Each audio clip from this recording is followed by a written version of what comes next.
Podcast.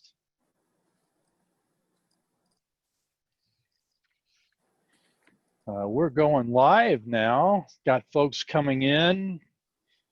Welcome to you all. Just got to give folks a minute to get logged on and up and running. Good. Looks like folks are coming in. Well, hello everyone. I'm Robin Jones, Director of the ABF Career Alliance and host of the Net Effect. Welcome to this Friday afternoon session. Our special guest is Paul Perea. He's the chef and food services manager at High Ridge House. Welcome, Paul. We're so glad to have you. Well, thanks for having me, Robin. We'll talk a little bit more about Paul here in a minute. Going to do a couple of housekeeping items. As you log in, be sure that you have downloaded and are running Zoom. If you don't, you won't be able to participate in our Q&A. And I would love for you to open your Q&A icon. So at the bottom of the screen, you'll see a little toolbar. And on the toolbar, you'll see a Q&A icon. Click that, if you would, please. And thank you. Put your name and where you're from. Let us know that you're there. Hi, Jan. It's good to see you. Say hi to Jerry for us. Everybody misses you. Think about you. Hi, Sally. Yep, great. Looks like we're moving. Janie, thank you. Caroline, look forward to talking with you soon. Nice to see you, folks. Hi, Kristen. Glad you're with us this week on this live session. We're really excited about today. One of the things that's been a real important goal of mine is to feature our Christian Science nursing professionals, people that are working to support our facilities, and Paul is one of those folks. So we're so glad to be able to have him. Looks like everything is working. Hi, Gabriella. Thank you for joining. Appreciate that. Gabrielle also works at High Ridge. Wonderful, wonderful person. I know her brother really well. Good friend of mine. So looks like everything is working, functioning. I have disabled chat because we're going to use the Q&A session. So if you have comments, everybody can see them there. I've opened it so that folks can see it.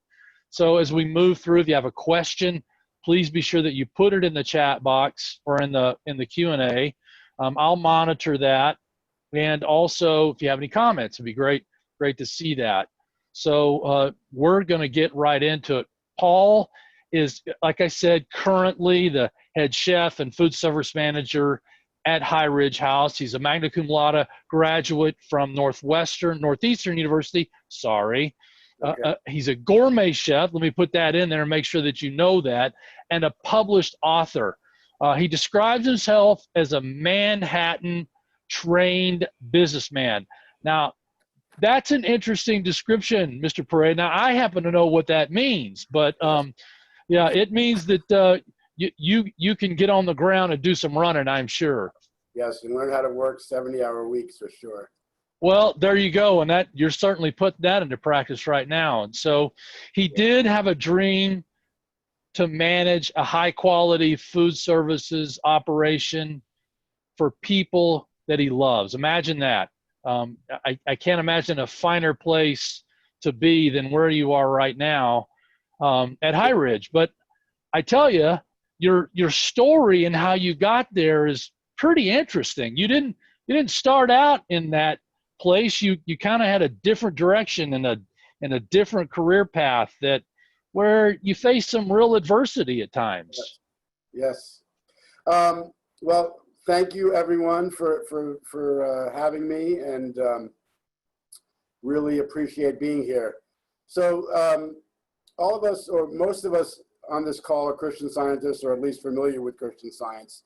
And I started out in a Sunday school when I was young, and about 12 years old, I had this spiritual awakening where I realized that God was not some superhero up in the clouds, but that God was love, and that the material world wasn't all it was cracked up to be. And so that sort of awoke in me this desire to serve God and live my life where I was being selfless and giving to others and expressing the Christ-like qualities that we all express. But as all of us go through in our lives, we're not always practicing that, right? There's the tares and the wheats scenario, the parable in the Bible about the tares, which are poisonous weeds that look like wheat, and the wheat, the good, and they grow side by side until the harvest. And we also know the story about Jonah. You know, God tells him to go to Nineveh. He says no, and you know what happened to them there. So I had this awakening at 12 years old, but I didn't, and I did a lot of good, and I had some healings. For sure, I had some good physical healings, but my path wasn't about, oh, let's just serve God. I started to pursue, my first college was New York Maritime College, and I was going to be a naval officer and a merchant marine officer.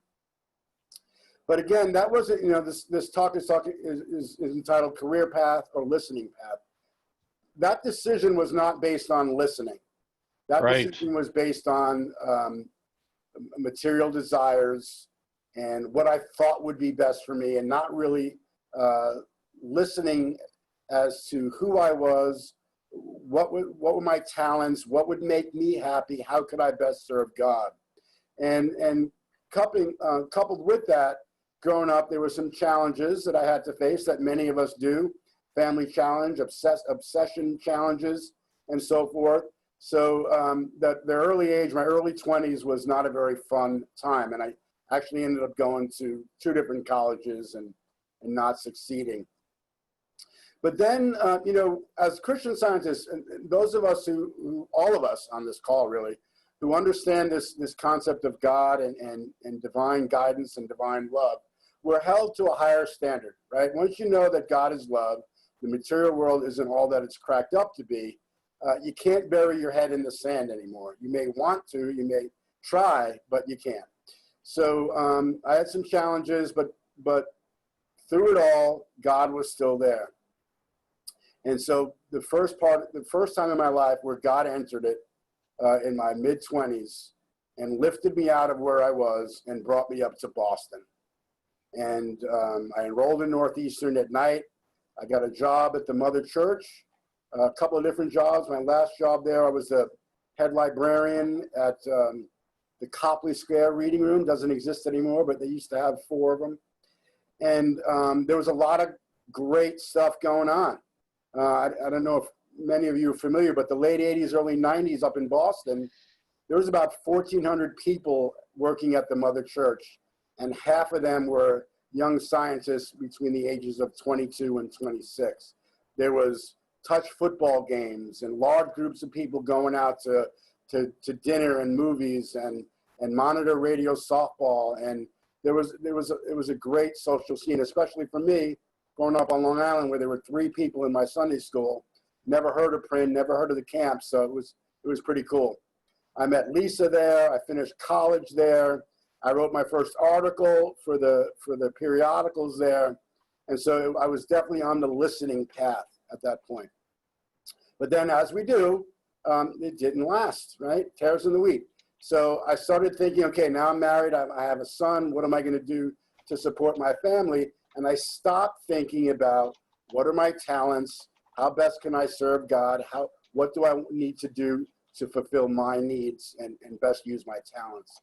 And so I got a call from a friend down in New York who was a headhunter, and it was a 2-person company, and they were making gobs amounts of money. And they said, we need you. So I moved my budding family down to New York and learned business from the ground floor. Really, really, I don't know if you guys ever saw that movie Boiler Room, but it was something like that. And so again, I veered away from that listening path, right? And I tried to live this material life, and it wasn't great. Well, I mean, it was great. There were a lot of things that were good about it. Tares in the wheat. My wife, we have 3 kids now at this point, twin daughters born 17 months after my son. And I was able, she didn't have to work the first 5 years, was able to be home with the children. That was great. But I veered away. I took the wrong boat, and it got worse and worse and worse until around 2011, when again, by listening and help on Look For, we got this DVD from Principia, Move to Move, and within 2 months, our entire lives were completely different and changed. And instead of me working as a businessman and working part-time in restaurants on the weekends to help make ends meet, all of a sudden, 2 months later, my girls are finishing their last 2 years of high school at Prin, and I'm a head coach, a counselor, a mentor, a house pop, and it was glorious, really. Well, I know in your book you talk about the importance of family, Yes. and like your grandmother and how influential she was with respect to your love of the of cooking, of the kitchen, Yes. of all that. How did you move into that place where you felt comfortable, that you really thought was what your ideal dream would be? Okay, so my great-grandfather started a restaurant in Italy in 1897, which is actually still operating today. It's called La Moretta in the city called Ancona. And he would close that restaurant twice a year for 2 days of feasting: Easter Eve, Easter Day, New Year's Eve, New Year's Day. And he would invite his entire extended family over for 2 days of serious meals. We're talking 5, 6, 7-course meals. And when my family came over here in 1947, they get that tradition going.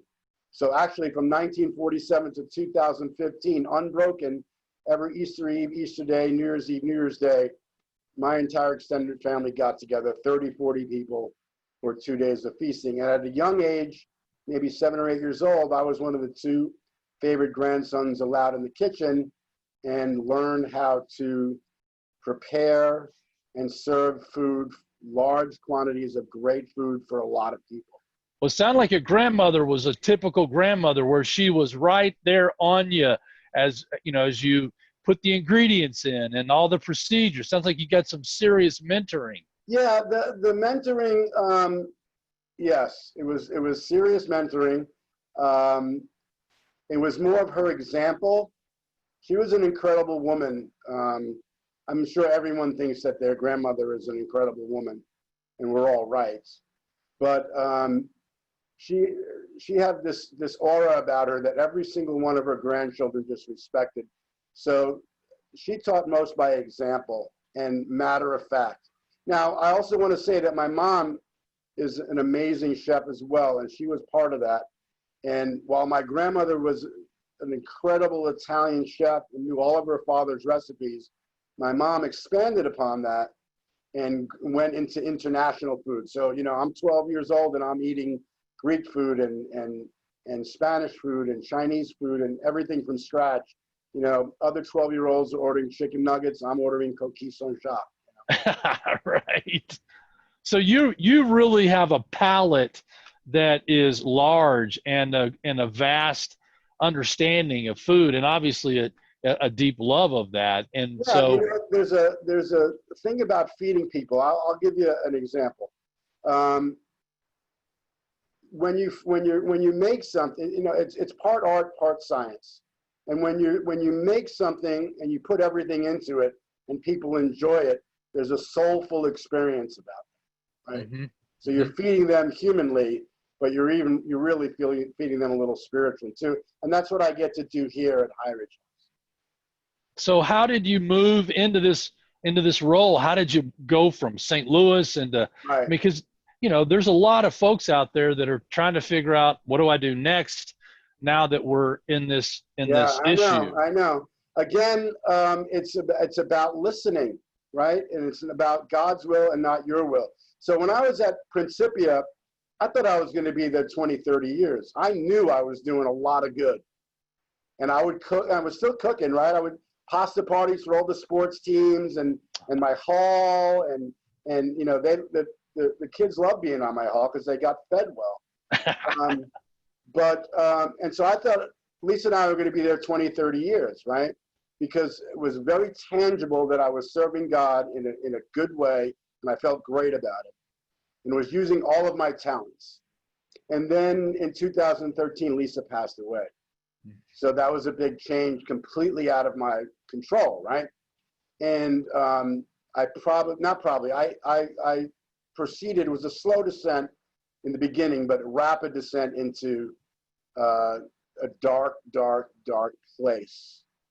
But again, as a Christian Scientist, we know the truth. God is never going to leave us. I love that line in the Bible when we talk about the Jonah story. You know, the bottom of the ocean with all the things wrapped around him, God was still present, right? So I hit bottom pretty much in about 2018, but then God lifted me up and started me moving forward again, started having, you know, when Lisa passed, I always had this connection with God since 12 years old, always felt his presence. And when Lisa passed, it was like a gate shut and I didn't feel him anymore, but he was still there, right? So he started lifting me up and getting me back on my feet again. It led me to write this book, Dear Children, which sort of explained my journey, the ups and downs. Yeah. Mm-hmm. It was really a series of letters to my children to try to help them heal from their mom's passing and from our fractured relationships. And then my mom came to live at High Ridge House, right? And in September of last year, I got a call from Maravik, and she's like, you know, I really think, Paul, that you should come see your mom. And it was the right idea, and I was in a good place, and I was like, yeah, let's do it. I was living out in Chicago at the time. And my sister and my brother, and we all came there, and it was a great experience. And then shortly thereafter, she had heard that I had cooked summers at different camps in my background, and she was like, well, you know, I want to hire you to come here as a consultant and check out our food service operation and eventually hire you permanently. And again, that was totally unlooked for, right? It wasn't something that I had planned, but I'm listening. I'm trying to serve God. I'm trying to be selfless, work hard, all the qualities, the Christ-like qualities that we have. And so this opportunity opened up. And I came in, and shortly thereafter, I got hired permanently and moved here. Well, now that you're there, you're facing something that you probably never thought in your life you'd ever have to face. Yeah. And you told me earlier that since April, you've kind of been the sole Lone Ranger in the kitchen there, right? Yeah, April 13th, when we went in lockdown, it's just been me. And it's been a challenge. But, you know, some lessons are only learned in the fiery furnace. We do have to go through adversity to really understand more of the truth. And it's been an amazing experience. Now, think about this, all right? So I'm in lockdown,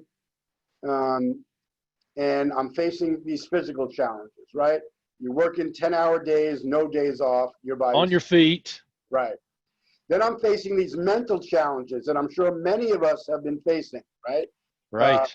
Resentments of other people, like how come these other two people are getting paid and not working here?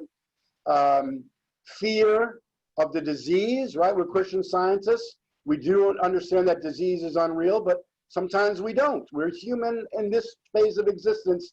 We're not perfect. I certainly have never been a perfect Christian Scientist. And then also for me, though, what about this feeling of judging our movement, right? Hey, if we're Christian Scientists and we're supposed to heal, why are our churches closing? What's Boston doing? Blah, blah, blah, you know? So all of these thoughts are trying to attack you. And what you realize, though, is that it's animal magnetism, right? It's false ideas that didn't originate with me, didn't originate with God, that try to attack my sense of peace and harmony and joy and dominion. So it's forced me to grow and to work harder and to give treatments and to love everybody. You know, and I got my third article, I think, out of this. I just submitted it a couple of days ago. We'll see if they take it. And if they don't, you mean you submitted it to the Christian Science Publishing right, Society? Publishing Society. Yeah, great, perfect. And if they don't take it, we'll probably put it up in our newsletter. But let me just, since we're talking about the challenges, let me just read you the ending of this. I think it would be helpful for people. So I'm dealing with these challenges like all of you are, and then I get this angel-like messages. And I realized that for many years, I've been blaming God, Christian Science, the Christian Science movement, and individual journalistic practitioners for seeming failures and supposed evidence of discord and ineffectiveness, right? I was there in the 80s and early 90s when all that turmoil went on. My wife was using a journalistic practitioner and she passed away. All these, and then I was placing blame for the current situation, but at the same time, reaping the benefits of countless healings. I've had tons of healings in my life. My wife was healed from death. She hemorrhaged after the birth of our son. One of my daughters had a tumor, brain tumor in her, in the womb that was healed, and countless other things. So I'm blaming, but at the same time, reaping the benefits of these demonstrations. So it was definitely the parable of the tares and the wheat, right? So really, this angel thought came to me: how could Christian Science be ineffective in one instance, effective in others? How could God be present in certain things and not in other things? And these ideas grew side by side in my thought. And it was this current situation that trumpeted my harvest. And I know, of course, God is omnipresent. His power is everywhere at every time. So if I was thinking that he wasn't, then it was my thinking that was incorrect and not God's actions. As I prayerfully worked on these ideas, I was led to listen to a lecture by Myrtle Smith, a great lecturer back in the 90s. She was speaking years ago, and she was talking about some of the challenges we were facing as a movement back then. And she asked a very pertinent question to the audience. She said, how many of you are giving treatments for the teachers, practitioners, and officers of our church? And tears came to my eyes as I heard that question. It was God speaking to me, and I knew what I had to do and what I have been doing the last few weeks. Even though I'm still working long hours humanly, I've dedicated myself to work even harder in my Christian Science practice. I spend more time reading the lesson, practicing the daily duties required of us in our manual, wrote out treatments, worked harder to love myself, my neighbors, my church, my movement, all of the people at Heritage House, all of our patients, all of our nurses, all of the practitioners, teachers, and officers of our movement. And as you would imagine, the change was dramatic. Years of criticism and judgment fell away. My daily routine has become less burdensome. My understanding and demonstration of truth has grown exponentially. Harmony is reigning. And as I've said before in other articles and in other talks, I'm nothing special, everyone. I'm just a child of God like everyone else on this Zoom call. I'm grateful for all of these life lessons and blessings. I'm grateful to know that God is real, Christian Science treatment works, and we are all the loved children of God, and whatever blesses one blesses all. Well, I love it. I think you're a living testament of how the truth is effective, how it is present, and can answer the call when we reach out in such a sincere fashion that you're obviously doing. And we sure appreciate all the work that you're doing as it relates to being and serving the cause. So I thank you, I bless you for all that you're doing. I'm going to shift into back into the career piece of it a little bit. Let's do it. Where I know you've made transitions in your life, and you mentioned a call from Maravik, and how important is it for folks? You talk about listening. One of your bullets here on this slide where we ask if it's important to reach out to people, and you tell us it's a no-brainer, but you say you get new perspectives and breaking limits. Tell us a little bit about that. Yeah, because we tend to have limits in our thinking, right? I'm good at this, I'm not good at that, I like this, I don't like that. And a lot of these limits are based upon past human experiences, right? So when we look to break those limits and get out of our comfort zone, I know it's a cliche, I hate that term, But when we do look to expand our thought, and you know, I've always said to myself, well, I'm not an artist. I come from a family of artists. I'm a good art critic, you know, but saying no, you know, why do I attach that label to myself? Because of past human history? It's not a real label. And as I've broken those barriers down and pursued things that I didn't think I was good at, or I didn't think that would have any relevance to me, right?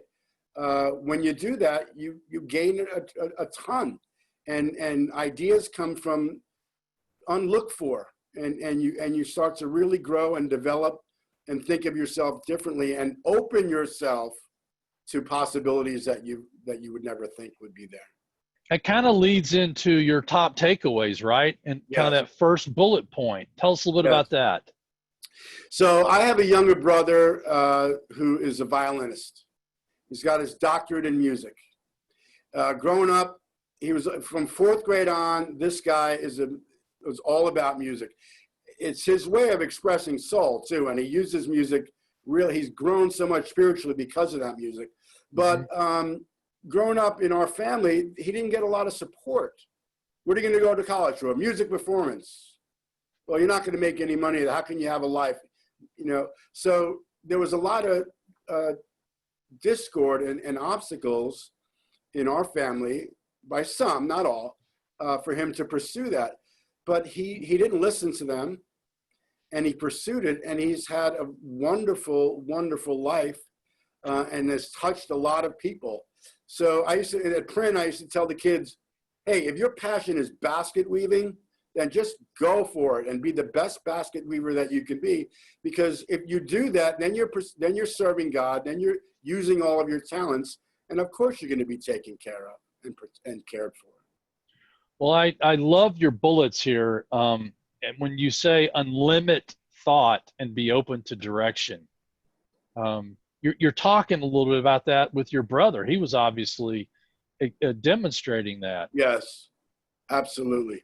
And you never know where inspiration is going to come from.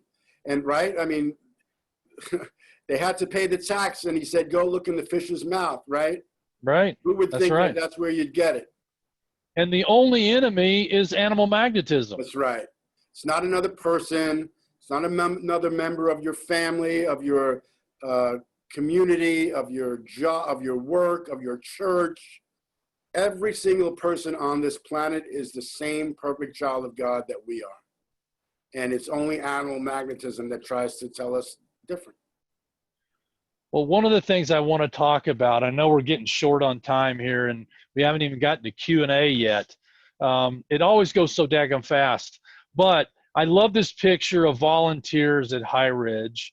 Can you just briefly tell us, if I'm interested in volunteering at a Christian Science nursing facility, are there opportunities for that? Absolutely. Every Wednesday, we have every week on Wednesday, we have a lunch and a gathering where volunteers come in and they spend time with the patients, and we usually read an article from the periodicals.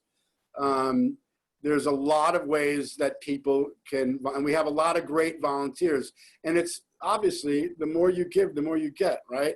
And High Ridge House is an oasis, guys. This is a healing place. There's a lot of love. There's a lot of health here.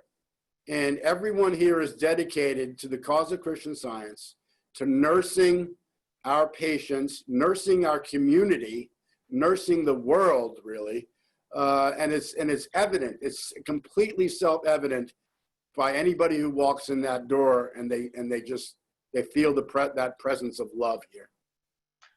Well, we sure appreciate the fact that you're a career ally. We appreciate the fact that you have a posted career connection, and I'll show folks here in a minute where that is. We're going to also talk about some of the job opportunities and internships that are currently offered at High Ridge. Tell us a little bit about, if I'm interested in becoming a chef, some of the ways, some of the pathways that I can run on to do that? Yeah, well, there's formal education, different schools on the East Coast and on the West Coast. Some of them are really good, and you get theory, you get hands-on practice, and you get taught by some really wonderful chefs. I mean, that really is a benefit because you get a lot of different chefs that come through there, right? Correct. That help. Yeah. And you can find out what your passion. Some people love to bake. Some people, there's all different aspects of it, and you can get really artistic and creative with it. Right. Some of the certifications and associations. Right. So when you're handling food, you need to be certified that you're handling food in a safe way. ServSafe certification is a national certification, online learning, and then you have to take a physical test by somebody who's certified to give you that test. And it's a certificate that's good for 4 years, I think. And then other cities and states have specific certifications, like New York City here. The ServSafe one isn't applicable. You have to take a New York City test, which is actually good for life once you take it. So. Yeah. Okay. And then another non-traditional way, I mean, obviously, work in a kitchen, learn from masters on the job. Right. And like anything else, you have to have a passion for something, right? Right. If you have that passion, then and you have that talent, God is going to open up a way for you to use that talent. As long as you're listening and open. Well, when you're looking for a kitchen, right, should you be looking for like a person in the kitchen that you've kind of identified with, like a chef, or should you be thinking about it from a standpoint of skill development? Yeah, I think it could be a combination of both, right? Because there are some who are more skilled than others, but then there are people that have different personality traits as well. So you might have the greatest chef in the world, but if he's not a good teacher, or if he's not interested in teaching people, you may not have a great experience. You may have a lesser chef, but he's much more open in teaching you. So again, I think you just have to listen and be led to what's right for you, because there may be multiple pathways, right? There may be multiple kitchens that you work for to kind of gain and acquire the knowledge that you need. Here are the current jobs open at High Ridge: Christian Science nurse, assistant cook, and then we sponsored an internship for someone in the kitchen, right? For you guys. Jacob. Yeah. It's working out great. We are going to have, a couple things about the jobs. We are definitely looking for nurses. I believe High Ridge House is going to be offering another nursing class soon. People who are interested in that. We do need 3 people in my kitchen. Right now it's just me, although there might be some other people in the pipeline, but definitely looking for help there. It's a great experience. We're 20 minutes from the greatest city in the world. And then I think in the fall, there's another internship program that's going to be happening as well. So young people who are interested in doing a 9-month internship here can contact us as well. Oh, good. So I know some of the organizations, some of the professional organizations you listed are. Yeah, those are the 3 biggest ones, all U.S. based. Yeah. And they offer some really good information and things that can help you in a lot of different ways, I'm sure. Absolutely.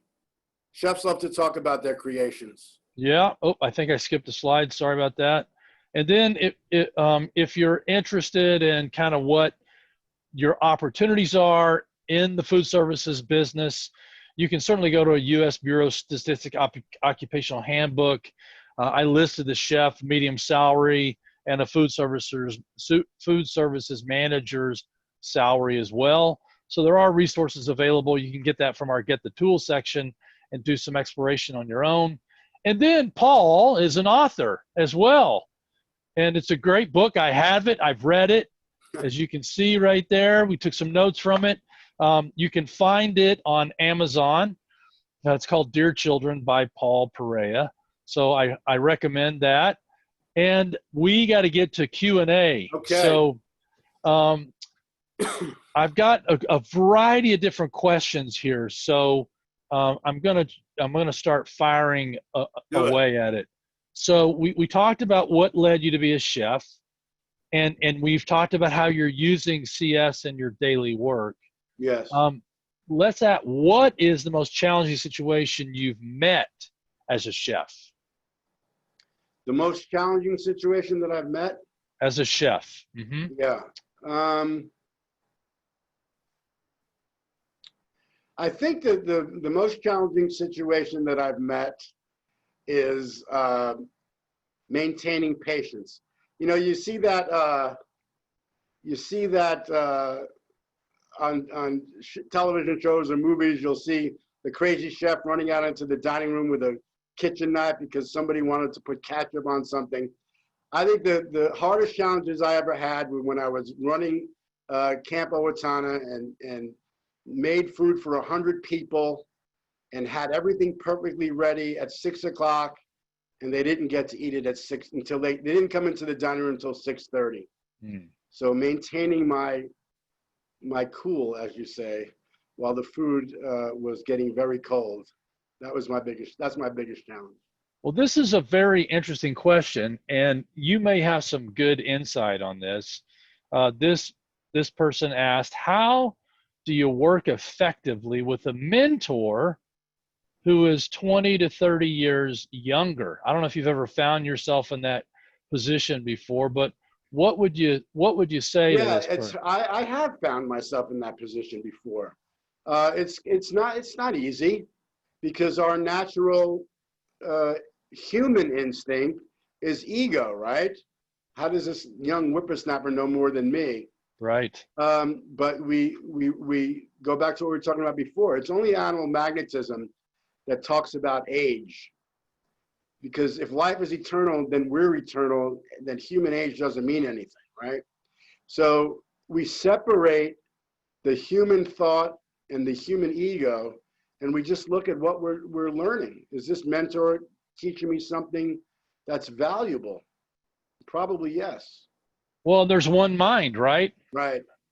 So we shouldn't restrict where the angels come from. Yes. Or who they come from, or how maybe they might be presented, right?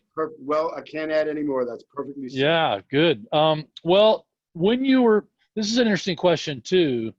So how do you listen better for God's guidance when you think you're in the wrong business? I think you've got some good experience with that. So how do you listen better? Yeah.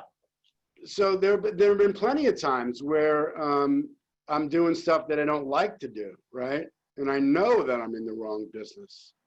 But we are protected when we're expressing Christ-like qualities, right? When we're working to the best of our ability, when we're not hating or judging anybody else, when we're expecting good. In my book, I talk about expectations. And we're expecting God to if I'm in, look, here's the deal. I've been in lockdown since April 13th, right? Right. My mom is in this facility. Mm-hmm. I get to cook for my mom and most of her recipes and feed her the stuff that she likes.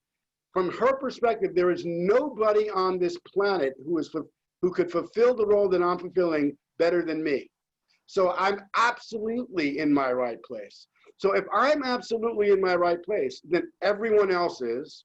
And then not only that, if I'm absolutely in my right place, and everything that has gone that I've gone through to get me to this point was absolutely necessary. So yes, we might be unhappy in a certain place or position, but we have to know that God's in charge, and He's going to put us where we need to be if we're not. And we're still in our right place. In your time, this question is, how do you balance family and church with the expectations of potential work? I think you have to live in the now, right? There's no past, there's no future. What's my responsibility to do right this moment? Do it as best as I can, and then go to the next moment. And listen, right? God knows what the responsibility, the most important thing for me to do at this moment is, whether it's spend that extra hour at work or whether it's go home and watch my son's Little League game. He knows. Well, I completely agree with you. So we're running long here, and I'm going to launch our poll. Appreciate it if those of you on the call would take a few minutes and give us your feedback. We really appreciate hearing from you every week. So in your moving forward, Paul. Yes. As you think down the road a little bit, it sounds like the pathway has a lot of harmony in your roadmap based on what you share with us today. Yeah, we can't do anything but, right? When we get ourselves we get our human will out of the way. Well, I love everything you've said. Gosh, what a treasure you are, and what wonderful inspiration that you've given us. I'm going to make some closing remarks here. Gosh, we appreciate everyone's support for our Brotherly Love campaign. I'm here to let you know, I've been told I can say this, that we've met the goal that we set, the immediate need that was given to us, and we appreciate so very much the support. Our students really appreciate your support, and we just want to thank you. You'll be hearing more about the potential needs down the road. As we all know, everything's changing, still moving in the world. We're expecting about 80 students to be impacted by the recent events for the fall, and we're going to need we're going to have another amount that we're going to need between 250 to 450 additional funding for our kids in the fall. So just keep on the lookout. We appreciate your support, and thank you for meeting the need right now. Follow us on social media, and tell your friends at Facebook at the Albert Baker Fund, at Twitter, and on LinkedIn and Instagram. And you can reach out and request a career connection with Paul. I've posted his career connection on Twitter, and you can go to the ABF Career Alliance. You can click any one of the tabs, Job Seeker, Career Ally, or Student, and you'll see our Twitter feed on the right-hand side. The link is right there, and all you gotta do is click the link and then follow it through and request a connection for Paul. We so appreciate that he's a career ally. The whole point of this webinar series is to help us all keep track of our thoughts and make sure that as we're working hard, we're throwing and casting our net on the right side. It really is a biblically based, inspired webinar series, and we thank you all for being here. And Paul, what a terrific guest. We loved Thanks, it. Robin. It was just appreciate your friendship and everything you're doing there. So Thank you. yeah, I look forward to talking with you soon. Yep. And for everyone, we appreciate you being here. Tell your friends and family. Next week, see you same time, same channel.